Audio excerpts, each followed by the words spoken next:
새해 들어서 이젠 수요 강해를 어떤 주제를 가지고 할 것인가 생각을 하였습니다. 그리고 예루살렘 교회와 안디옥 교회 여기에 관해서 강해를 하는 것이 유익하다고 생각이 들었습니다. 우리가 잘 아는 대로 예루살렘 교회 그리고 안디옥 교회 이 두 개의 교회는 선교로 아주 초대교회에서 이름이 있는 그런 교회였습니다. 교회가 세상에 맨 처음 설립되게 된 교회가 바로 예루살렘 교회죠. 이 예루살렘 교회는 베드로를 중심으로 한 사도들이 주축이 되어서 예루살렘에 있는 사람들과 그리고 유대인들을 적극적으로 전도를 하였습니다. 예루살렘 교회가 최초의 교회로서 예루살렘과 유대인들을 향해서 선교 역할을 다한 그런 교회였다고 하면, 안디옥 교회는 이방인 지역에 세워져서 이방인들을 중심으로 교회가 유지가 되고, 또 안디옥 교회는 이방인들을 위한 선교의 터전이 되었습니다. 따라서 예루살렘 교회는 유대인들을 향한 선교의 터전이 되었고, 안디옥 교회는 이방인들을 향한 이런 선교의 터전이 되었습니다. 둘 다 초기 그리스도교에서 선교의 열정을 가지고 이젠 큰 역할을 했다는 점에서 공통적이라 이렇게 생각할 수 있습니다. 몇 주일 동안 예루살렘 교회를 살펴보고, 그리고 이어서 몇 주일 동안 안디옥 교회를 살펴볼 것입니다. 예루살렘 교회, 이 교회는 세계 최초로 세워진 하나님의 교회입니다. 이 예루살렘 교회가 어떻게 세워졌는가? 그것이 오늘 2장 1절에서 4절에 잘 기록이 되어 있습니다. 예루살렘 교회, 세계 최초의 교회가 어떻게 세워졌는가? 오늘 2장 1절에 보면 그들이 한 곳에 모였다 이렇게 말하고 있습니다. 그들이 오순절날에 한 곳에 모였다. 여기서 그들이라고 말하는 사람들은 좁게는 사도들이 되겠죠. 좁게는 사도들이 되고, 넓게는 120명의 예수님의 제자들을 말하고 있습니다. 1장에 보면 바로 사도행전 1장에서 이미 말했습니다. 예수님이 성천을 한 다음에 예수님을 따르던 사람들이 성천하신 예수님을 보고 그들이 유하던 곳 예루살렘에 있는 한 다락으로 올라갔다. 예루살렘에 있는 한 다락, 그곳에서 그들이 유하고 있었는데 그곳으로 갔다. 그곳에 모인 사람들은 제자들을 비롯해서, 즉 12제자들을 비롯해서, 물론 그 12제자는 가룟 유다는 이미 죽었고 마띠아라고 하는 이런 사람이 선출이 나중에 되죠. 이런 어떤 예수님의 제자들과 그리고 여인들도 있고 예수님을 따르던 무리들이 약 120명 가량이 그 다락방에 모였다 이렇게 말하고 있습니다. 그들, 즉 아마 좁게는 예수님의 따르던 직접적인 제자들, 넓게는 이 120명의 예수님의 제자들이 다 모였습니다. 바로 오순절날 그들이 모인 곳이 오순절입니다. 오순절은 6월절로부터 예수님이 십자가에 돌아가신 날이 6월절이었죠. 바로 그 6월절로부터 50일째 되는 날이기 때문에 이름이 오순절이라 이런 이름이 붙였죠. 왜 하나님께서 하필이면 오순절날 이 성령을 강림하게 하심으로 예루살렘 교회, 최초의 교회를 이 땅에 탄생시켰을까? 왜 하나님께서 오순절날 그 일을 행하셨을까? 아마 거기에는 몇 가지 이유가 있을 것처럼 보입니다. 우선은 오순절날은 유대의 3대 절기 중에 하나죠. 유월절, 오순절, 장막절. 오순절은 칠칠절이라고도 부르죠. 맥추절이라고도 부릅니다. 장막절은 또 초막절이라고도 부르고 수장절이라고도 부르죠. 어쨌든 유대의 3대 절기인 유월절과 오순절과 장막절, 그 3대 절기에는 흩어져 있는 많은 유대인들, 고국을 떠나서 각국에 흩어져 살고 있는 유대인들, 그 사람들을 우리는 디아스포라 유대인이라 이렇게 말합니다. 그 디아스포라 유대인들은 어디에 있든지 자신이 경건한 유대인이라고 생각을 하면 이 3대 절기에는 예루살렘으로 와서 그 절기를 지키는 그런 어떤 관습이 있었습니다.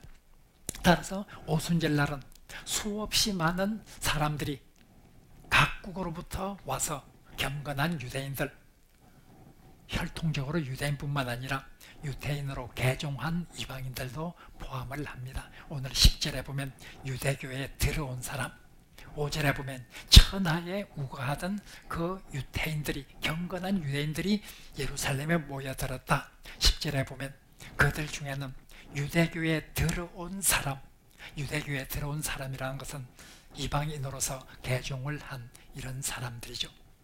바로 그런 경건한 사람들이 예루살렘에서 절기를 보내기 위해서 천하 각국에서 다 모여들어요. 바로 하나님께서 오순절날 이런 성령을 강림하게 해서 교회를 탄생시킨 것은 천하 각국으로부터 온 많은 사람들이 그것을 보고 전도의 효과를, 이젠 앞으로 여러분들이 2장을 보면 잘 알게 됩니다. 3장으로 가고 계속해서 이젠 베드로가 이 성령을 받고 제자들이 어떻게 행했는가, 천하에서 온 그 유대인들이, 경건한 유대인들이 그 광경을 다 보고 들었습니다. 그것이 앞으로 선교를 하는데, 하나님의 복음이 전파되는데 굉장한 역할을 하게 되죠. 바로 그러기 때문에 오순절날 그런 천하 각국으로부터 경건한 유대인들, 개종자들, 이런 사람들이 모여있는 그곳에서 놀라운 역사를 보여주기 위한 이런 하나님의 뜻이 있었을 것이다, 이렇게 생각할 수가 있겠죠.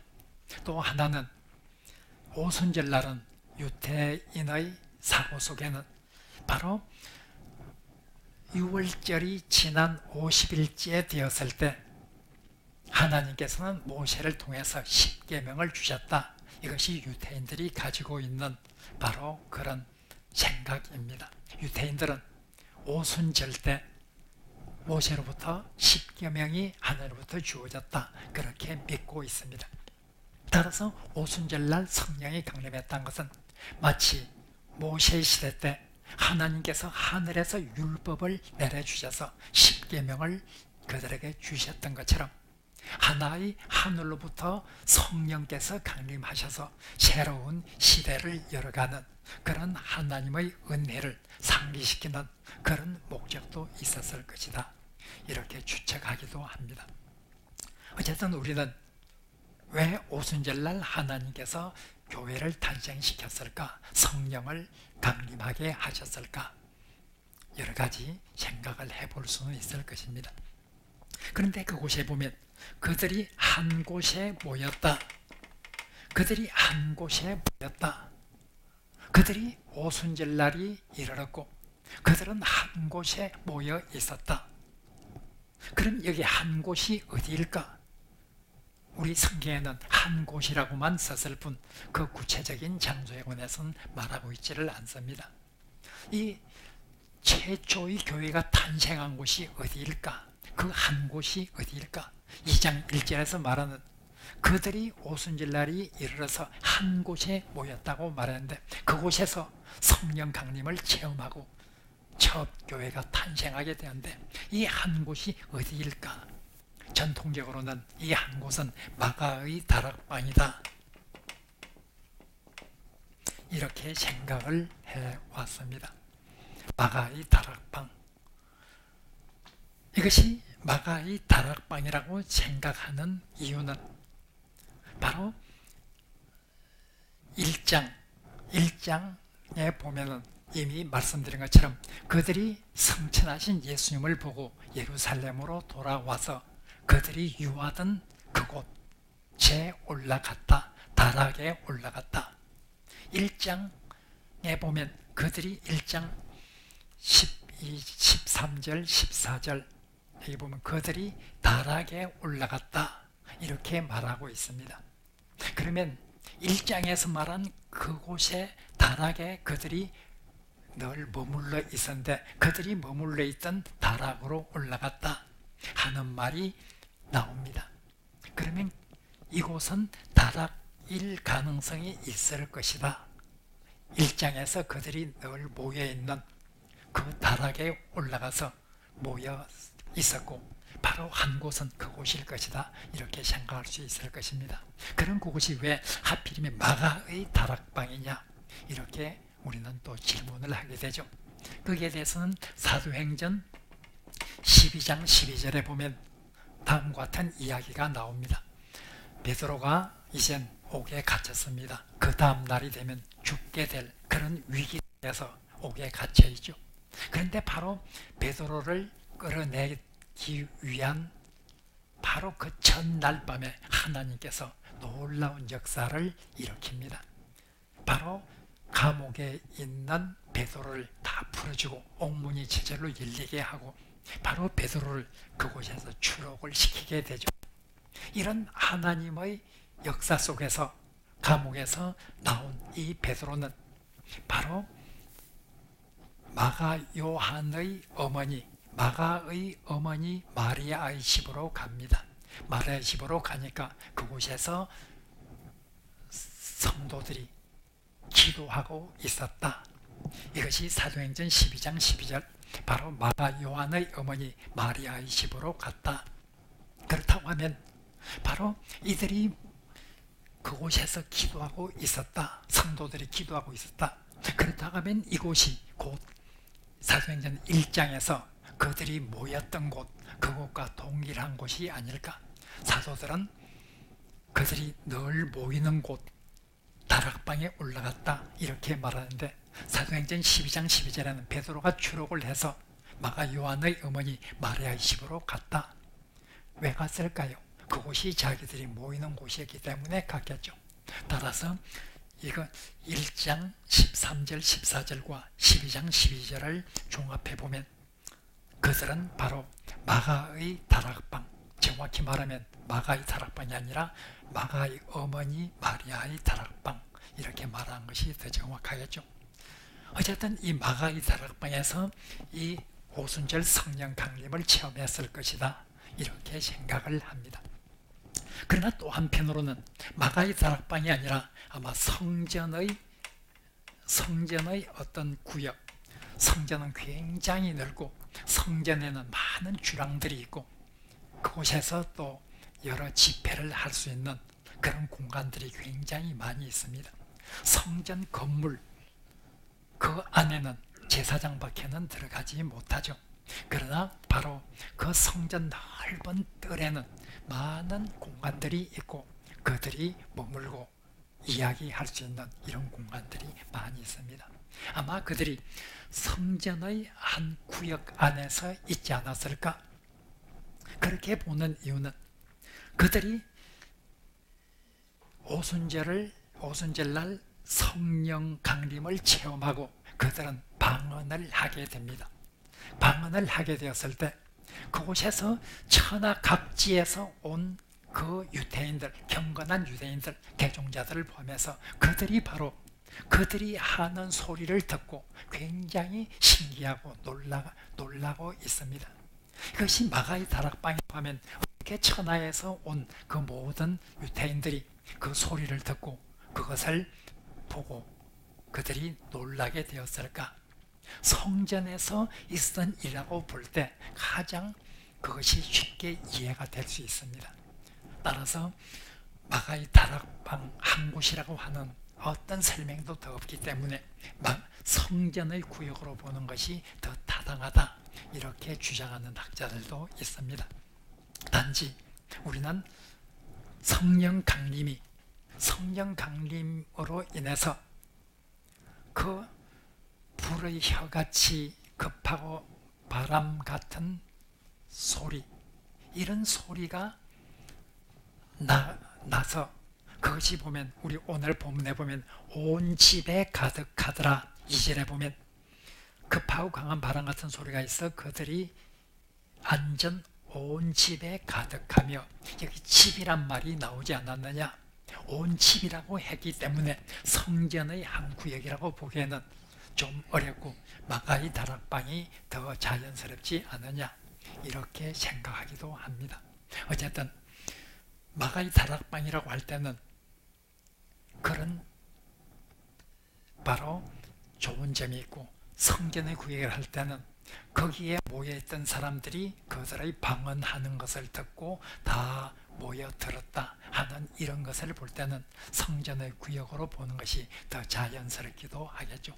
어쨌든 마가의 다락방이라고 하는 주장과 성전의 구역이라고 하는 이런 주장들이 있는데, 전통적인 견해는 마가의 다락방이 전통적인 견해입니다. 어쨌든 이곳에서 그들은 놀라운 하나님의 역사를 체험하게 되죠. 그것은 바로 성령 강림이라고 하는 하나님의 역사입니다. 이 성령 강림은 그들이 굉장한 어떤 신비한 체험을 하였습니다. 그들은 소리를 들을 수 있었습니다. 급하고 강한 바람 같은 소리, 그리고 그들은 눈으로 볼 수 있었습니다. 그것은 바로 불의 혀같이 갈라지는 이런 현상. 그들은 시각적이나 청각적으로 신비한 이런 하나님의 역사를 볼 수 있었습니다. 그런 가운데서 그들은 성령 강림을 체험을 합니다. 성령께서 강림했을 때 그들은 어떤 능력을 체험하게 됩니다. 예수님께서 이미 말씀을 하셨습니다. 바로 2장에서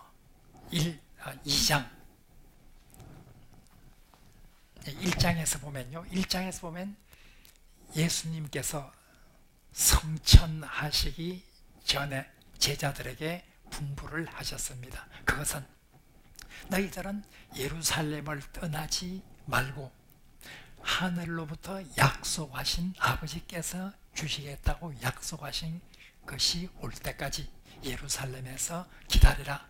며칠이 못 돼요. 사실 예수님이 승천한 것과 오순절 사이에는 얼마 되지 않아요. 왜냐하면 예수님은 부활한 다음에 40일 동안 세상에 계셨어요. 40일 동안 세상에 계셨으면 6월절로부터 50일째 되는 날이 오순절이고, 예수님은 6월절 날 돌아가셨고, 예수님이 돌아가신 후 3일 만에 부활을 하셨고, 부활하신 후 40일을 있었고, 그러면 42, 3일이 지났고 오순절까지는 거의 일주일밖에 남지 않죠. 얼마 되지 않아요. 예수님께서 너희들은 예루살렘에서 아버지께서 약속하신 것을 기다리라. 너희들은 몇 날이 되지 않아서 불과 성령으로 세례를 받을 것이다. 예수님께서 성령으로 세례를 받을 것이다. 그때까지 예루살렘을 떠나지 말고 기다리라 하고 말씀하셨습니다. 바로 그 약속하신 대로 드디어 성령 강림이 되었죠. 예수님께서 위에서 능력이 입혀질 때까지 기다리라 말씀하신 대로 그들은 바로 하나님으로부터 능력이 입혀지는 그런 성령 강림의 역사를 체험하게 되죠. 바로 이 성령 강림은 제자들에게 능력을 주시는 그런 어떤 사건이었습니다. 그들은 성령께서 오셨을 때 신비한 체험과 함께 능력을 그들은 체험할 수 있었습니다. 특별히 그들에게 내린 능력은 바로 방언의 능력이었습니다. 그들에게는 방언이라고 하는 이런 능력을 받게 되었죠. 놀라운 능력이었습니다. 사도행전 2장에서 이 말하는 방언은 오늘 교회에서 흔히 말하는 방언과는 상당히 차이가 있는 그런 현상입니다. 오늘날 교회에서 방언의 은사, 신유의 은사, 그런 많은 은사들을 말할 때 그 방언의 은사는 어떤 하나님과 신비한 대화를 나누는 것이죠. 그런데 그 방언의 은사는 고린도 전서에 나오는, 즉 그 사람은 깊은 하나님과의 대화를 하는데 다른 사람은 그 말의 뜻을 이해할 수가 없어요. 뭐라고 하는데 옆에 있는 사람들은 그 말을 이해를 못해요. 그렇기 때문에 통역하는 사람들이 있어야 그 방언의 해석을 할 수 있는 것이죠. 이것이 오늘날 흔히 교회에서 말하는 방언의 은사고, 이것이 고린도 전서에 나오는 그런 방언의 은사의 모습이죠. 그런데 사도행전 2장에 나오는 그들이 오순절 성령 강림 때 방언을 받았다 했을 때 이 방언은 전혀 우리가 오늘날 생각하고 있는 그런 방언과는 상당히 거리가 있는 그런 방언입니다. 여기에 있는 방언은 다른 사람이 알아듣는 방언이에요. 다른 사람들이 그 말을 알아듣는 방언이죠. 여기에 있는 방언은 제자들이 말을 했어요. 제자들이 말을 했는데 그곳에는 수많은 천하 각국에서 온 사람들이 있어요. 그 사람들 중에는 유태인들이 쓰는 히브리어, 정확히 말하면 히브리어가 아니라 아람어입니다. 원래 히브리인들이 쓰고 이스라엘 사람들이 쓰고 있는 언어는 바로 이 히브리어였습니다. 그런데 그들이 포로로 잡혀가고 이렇게 해서 이젠 그들이 돌아왔을 때도 그 자리에서 썼던 그런 용어는 아람어였습니다. 히브리어나 아람어는 철자도 꼭 같아요. 비슷하죠. 그런데 같은 언어는 아니에요. 예수님 당시에는 정확히 말하면 히브리어를 쓰고 있던 것이 아니라 아람어를 쓰고 있었죠. 제자들이 말하면 듣는 천하 각국에 온 그 사람들은 자기들을 들을 때 자기들이 사용하는 그 나라의 말로 다 들을 수 있어요. 굉장히 신비한 거죠. 왜? 여기에서 말한 것이 우리가 정확히 알 수 없는 현상이 하나인데, 그것은 제자들이 아람어를 가지고 말했는데 듣는 사람들은 다 각각 자기가 속해 있는, 우가고 있는 그 나라의 말로 들렸다.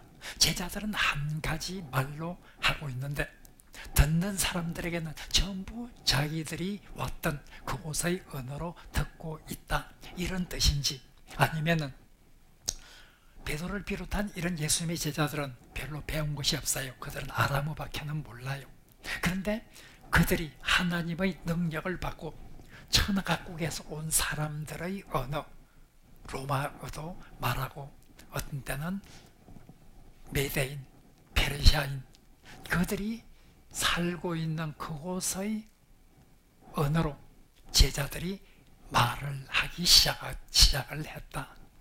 그래서 바로 갈릴리 사람들, 전혀 배움 바도 없는 저런 무식한 사람, 오직 아람어밖에 모르는 그들이 어떻게 우리가 살고 있는 그 나라의 말들을 전부 다 하고 있느냐, 이런 뜻인지, 제자들은 오직 아람어로 말한 것을 전부 그들이 들을 때 하나님의 역사로 인해서 바로 자기들이 살고 있는 그 나라의 말로 각각 귀에 들려왔는지, 어떤 현상인지에 관해서는 정확히 우리는 본문을 통해서는 알 수가 없습니다.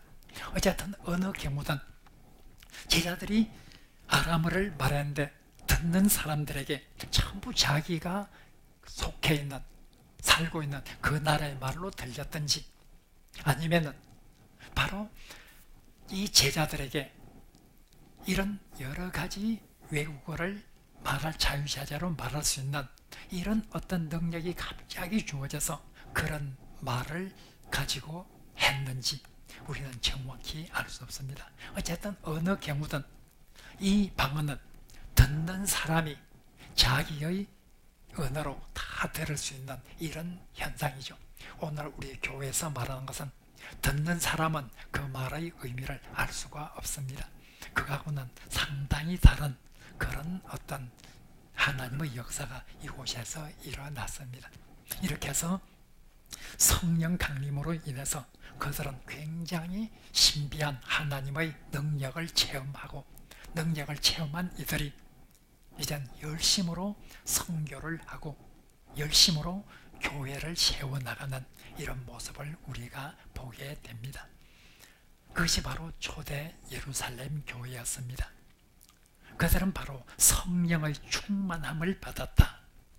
성령께서 강림하셨을 때 그들은 성령의 충만함을 받았다. 4절에 보면 성령의 충만함을 받았다, 이렇게 말하고 있습니다.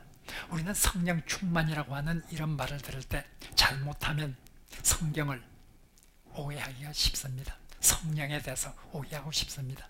그것은 성령 충만이라고 하는 이 말이 성령을 많이 받았다, 이런 뜻으로 생각을 할 가능성이 있습니다.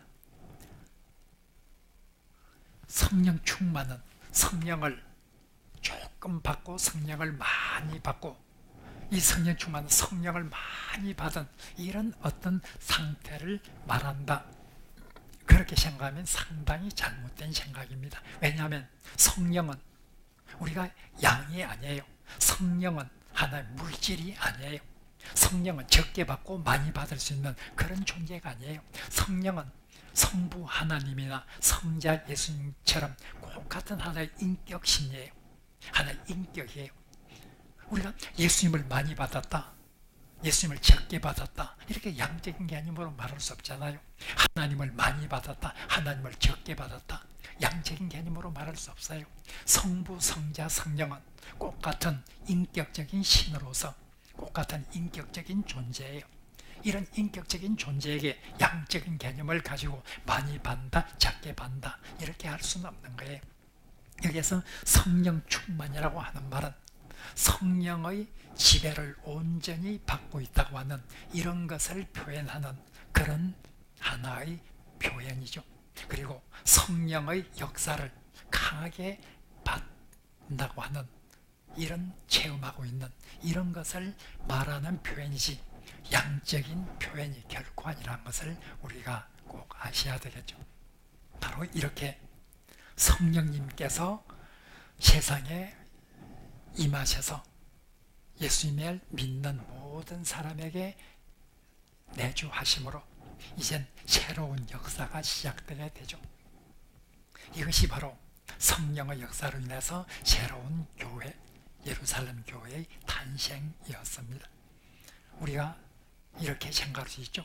성령은 구약시대 때도 성령께서 역사하지 않았는가? 그렇습니다.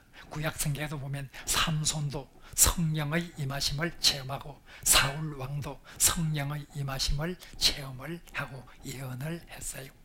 우리는 구약성경을 읽어보면 계속해서 성령에 관한 이런 언급이 나오죠. 구약성경에도 성령께서 인간에게 역사하시는 이런 모습을 많이 봅니다.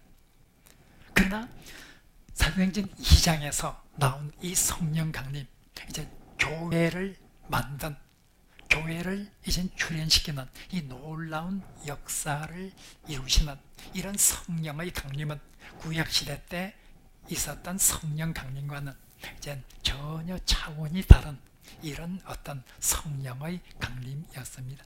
구약시대 때는 항상 어떤 특정한 목적을 위해서 일시적으로 사람과 함께 하는 이런 것이 나옵니다. 구약시대 때 보면 성령께서는 어떤 특정한 사람에게 임합니다. 모든 사람에게 임한 것이 아니라 특정한 사람에게 특정한 목적을 가지고 특정한 기간 동안 성령이 임하게 되죠. 그러나 신약시대 때 이제 성령께서 임한 것은 전혀 다른 모습으로 임했습니다. 신약시대 때는 이젠 특정한 사람에게가 아니라 모든 믿는 사람들에게 내리시는 이런 하늘의 은총이었습니다. 그리고 일정한 기간 동안 그 사람과 함께한 것이 아니라 한번 성령을 체험하고 성령께서 임하시면 그 사람과 함께 끝까지 내주하는 이런 성령님의 역사입니다. 특정한 사람에게 특정한 목적으로 특정한 기간에 임했던 이런 성령의 강림과는 신약시대 때 강림은 완전히 다른 것이었습니다.